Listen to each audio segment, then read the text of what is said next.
দেওয়া হবে। একই কথা দেশের সকল মন্ত্রণালয়, সংস্থা, শিক্ষা প্রতিষ্ঠান, নানা কর্মক্ষেত্রের জন্য প্রযোজ্য। সর্বত্র অপরাধীর বিচার হবে। আজ প্রত্যেকটি প্রতিষ্ঠান ও তার সদস্যরা নিজ নিজ কর্তব্য পালন করার মাধ্যমে দ্বিতীয় স্বাধীনতাকে উপভোগ করবেন, দেশকে গৌরবের শীর্ষে নিয়ে যাবেন এবং দেশবাসীকে এবং জগৎবাসীকে উপভোগ করার সুযোগ করে দেবেন। আমি জাতির পক্ষ থেকে প্রত্যেককে নির্ভয়ে আনন্দ চিত্তে নিজ নিজ কর্মস্থলে নিজ নিজ সামর্থ্য নিয়ে এগিয়ে আসতে অনুরোধ করছি। দেশের সকল মানুষকে আজ স্বাধীন, নির্ভয়, নিরুদ্বেগ থাকার জন্য নিশ্চয়তা দেওয়ার জন্য আমাদের ছাত্র শহীদরা প্রাণ দিয়েছেন।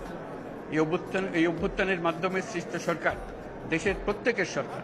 এখানে থাকবে সকলের আকাঙ্ক্ষা পূরণের অধিকার। অরাজকতার বিষ বাষ্প এখন যেই ছড়াবে, বিজয়ী ছাত্র জনতা সহ মুক্ত মানুষের আইন শৃঙ্খলা বাহিনীর পূর্ণ শক্তি তাকে ব্যর্থ করে দেবে।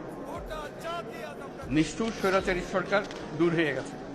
কাল সূর্য উদয়ের সঙ্গে সঙ্গে গণতন্ত্রের, সুবিচারের, মানবাধিকারের নির্ভয়ে মত প্রকাশের পূর্ণ স্বাধীনতার জন্য সকলের স্বাচ্ছন্দ্যে জীবন ধারণের সুযোগ প্রদানের সচেষ্ট সরকারের ঘনিষ্ঠ সান্নিধ্য ও সহমর্মী পরশ দলমত নির্বিশেষে সবাই উপভোগ করবেন। এটাই আমাদের লক্ষ্য। আমাদেরকে এই লক্ষ্য পূরণে সাহায্য করুন। সারা বিশ্ব আজ অবাক হয়ে বলছে, সাবাস বাংলাদেশ, সাবাস বাংলাদেশের ছাত্র জনতা। আমরা এই অর্জনটাকে আর অনেক দূর নিয়ে যেতে চাই। আমাদের ছাত্র জনতার জন্য কিছুই অসম্ভব নয়। আমাদের তরুণরা অসম্ভবকে সম্ভব করতে পারে, তারা সেজন্য প্রতিজ্ঞাবদ্ধ।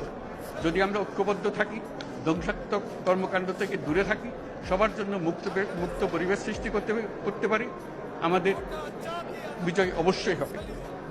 আল্লাহ, মহান আল্লাহ আমাদের সহায় হন।